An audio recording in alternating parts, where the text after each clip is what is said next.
Hey everybody, Fifth Horseman here, playing more Kerbal Space Program, and today we are rescuing Edok Kerman, who will be our fourth member of our team, from orbit. And I don't know what his orbit looks like, because I haven't actually looked at it yet, so I should probably do that before I launch.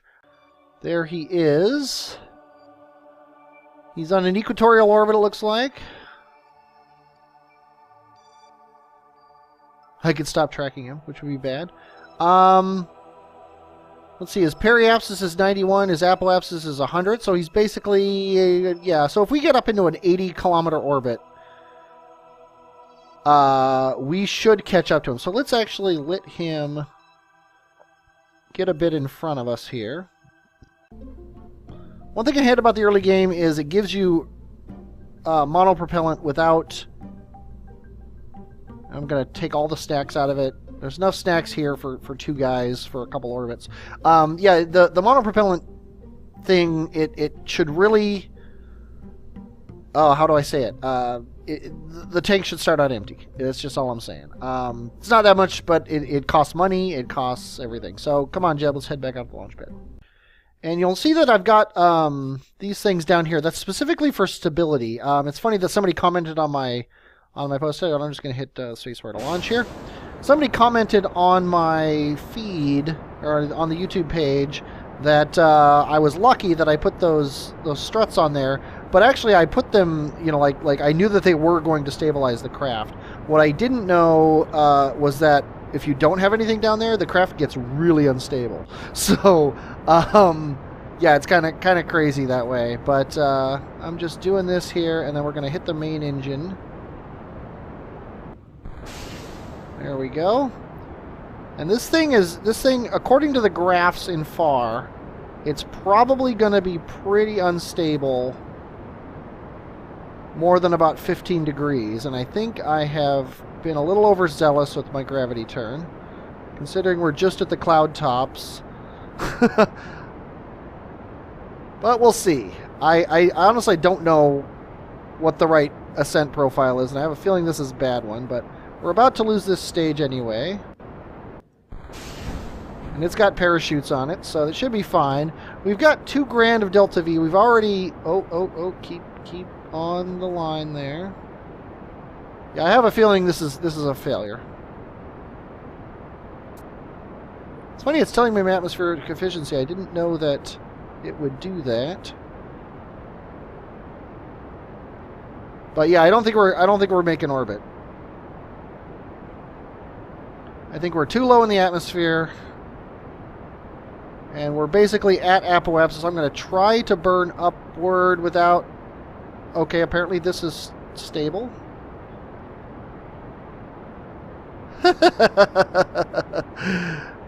Don't fly this way. I'm actually slowing down. Yeah, tell you what. Oh! We've lost control of our ship.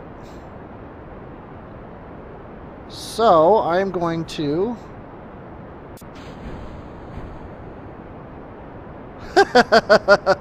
There we go.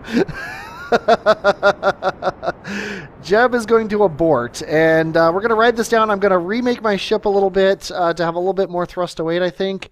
And I'm going to retry my launch as well. Yeah, I think I need a little more thrust to weight, and I need the bottom stage to last a little bit longer, so I might add a little more fuel to it. I'm not sure exactly what went wrong, other than I don't know what I'm doing. So I will be back when I am launching my next ship. All right, according to FAR, this ship right here has more Delta V, significantly more Delta V, and also has stability up to 10 degrees on this first stage, which is critically important. So, we're going to try this again. I am going to launch in 3, 2, 1, launch! And holy cow, this thing's got some beef to it. Less control than I would like, but not a big deal. Should definitely be turning over by now. Aerodynamics says no, though. That's the problem with solids. Once you light them, you can't unlight them. But they'll be out in a second. Hopefully the ship won't burn up. Okay, slow us down a little bit. Okay, now let's turn east. And I turned too far, and the ship is out of control. Dang it, dang it, dang it.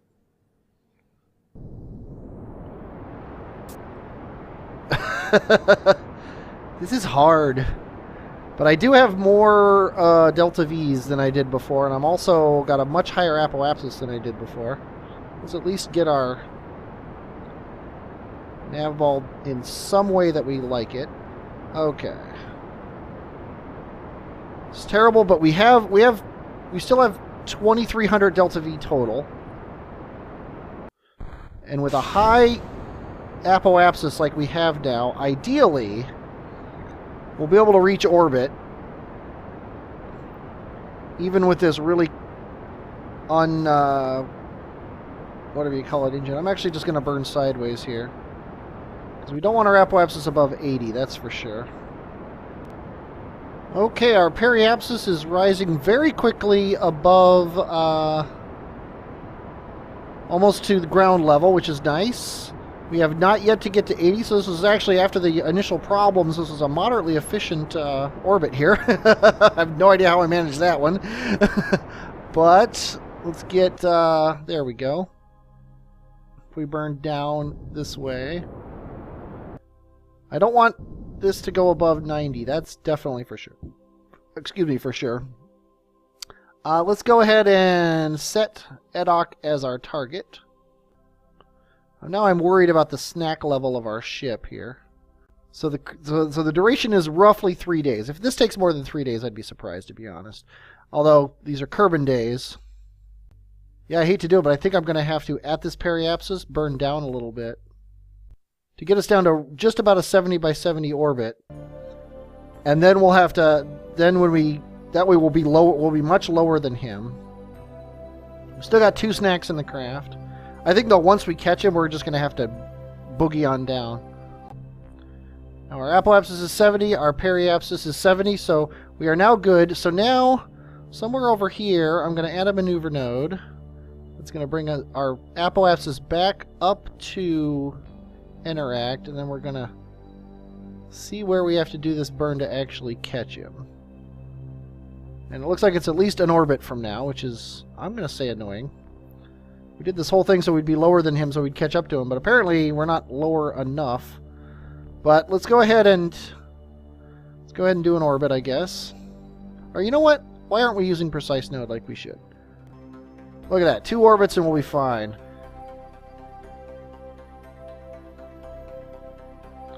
It'll be on the dark side, but what are you going to do?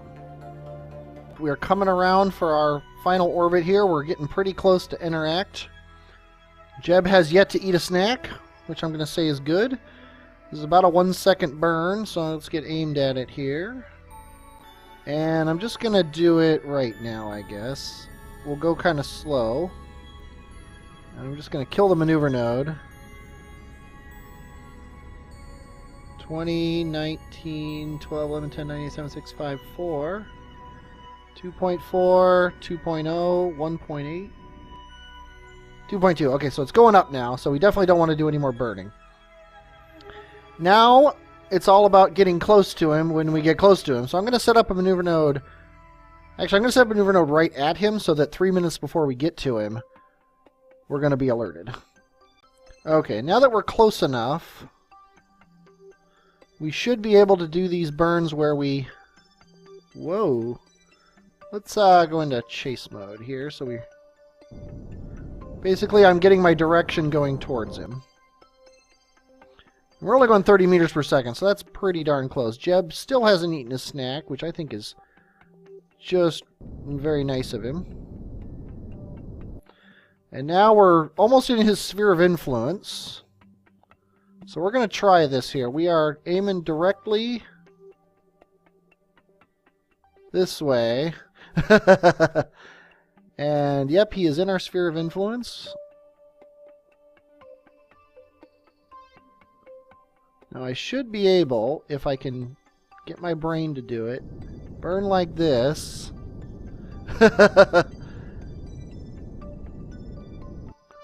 Oh boy, that's going to be hard to get used to. Basically it's in mirror mode, but now we're We're a kilometer from him, traveling 24 meters per second, which is a very sedate speed. Jeb is still got his 2 snacks, so he's waiting to share, I think. That's what it is. He's going to share with Edok, which I think is very nice. And we've still got 500 meters per second in the tank.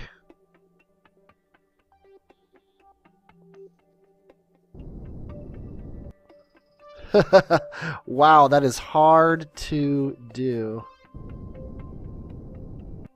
But now we're going 20 meters per second. We're 160 meters away. 100 meters away.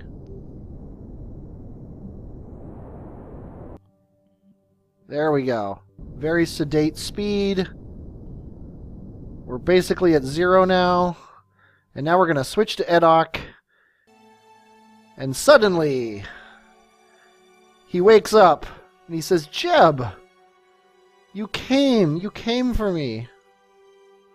I almost ran out of snacks. Now, I don't know which ship Jeb is in.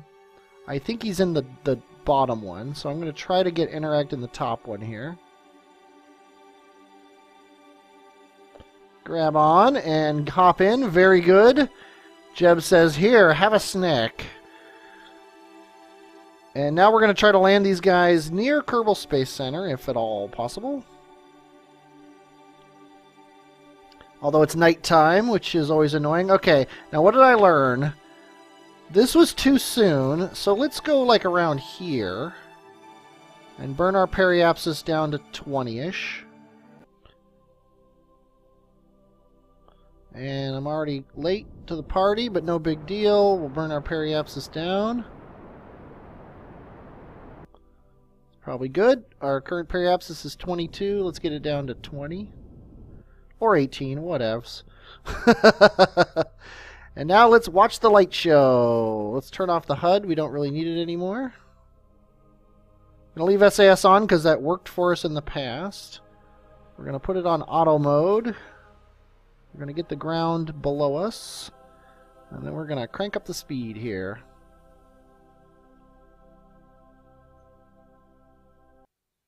Okay, we are out of the or we're in the atmosphere, I should say. Coming on down, let's use the engine as our heat shield. Still got 2 snacks. I think Jeb has been very good with the snacks this mission.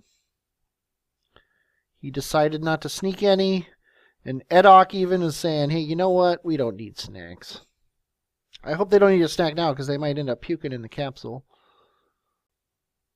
Looks like we still overshot Kerbal Space Center. Okay, we're getting flames finally.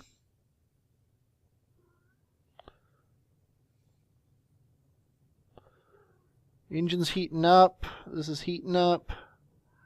These aren't really heating up very much, which is fine by me. I mean, we're definitely not going to land at Kerbal Space Center, but we're going to be fairly close, actually, I think. We're already starting to tilt downwards into the atmosphere. And Kerbal Space Center is like down there somewhere. Don't know exactly where because it's very cloud covered, but it's down there somewhere. I think that's the runway right there. So I think we did pretty darn good. Yeah, that's the runway. That is the runway at Kerbal Space Center. And then the island is going to be right there. So yeah, we did pretty good. I'm gonna call this a win, I think. Let's go ahead and pull the chutes. Turn off the SAS. Use up the last of our fuel. Why not? Might as well save a little bit of it. I'm gonna keep these attached unless I feel like it's gonna cause problems splashing down, because I would like to recover these for the money they're worth. Okay, these things, I believe it's 700 meters, are gonna.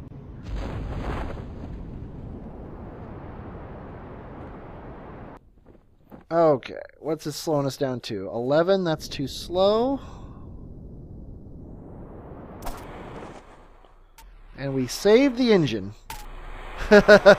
We saved all the things. Okay, let's go ahead and recover. And they still didn't eat their snacks. Good job, guys. And we got 1.7 science. We got 96% of the funds. Jeb and Edok came back, so we got reputation for that. And that was pretty darn good, to be honest. We still don't have any science. We gotta start doing science missions now. Still no available contracts, which is kind of crazy. But, oh, I forgot to get science data from Round Kerbin. That's pretty funny. But I think our next goal is the moon. We are low on science, though, so it's going to be interesting. I might do a Kerbal polar orbit to see how that works for us. And also, I think if we exit out of the game and go back in, we might get some more science or some more contracts available. Because that's kind of crazy that there's only the two. Might be the fine print mod. I'm not sure. Although he says he doesn't change the way regular contracts work, but I just don't remember only having 2 active contracts and nothing else available in the regular game. So we'll see what happens. But we can't research anything. I am really starting to think that these are a good idea, though. So you know what? I'm gonna research them because the bigger our ships get, the harder it's going to be to control them. And I think possibly the next thing I'm going to want is struts, because keeping your stuff from being all Flappy Bird is pretty important. So, yeah, that was pretty fun. We rescued Interact and took us a couple tries, but hey, what are you going to do? I hope you enjoyed watching me get a rescue mission up and going in Farum Aerospace and Deadly Reentry and all that. I definitely enjoyed it. I think I'm getting the feel for this thing. If you see any big mistakes I'm making, definitely comment on the YouTube page. I am Fifth Horseman, and I will, as always, talk at you later.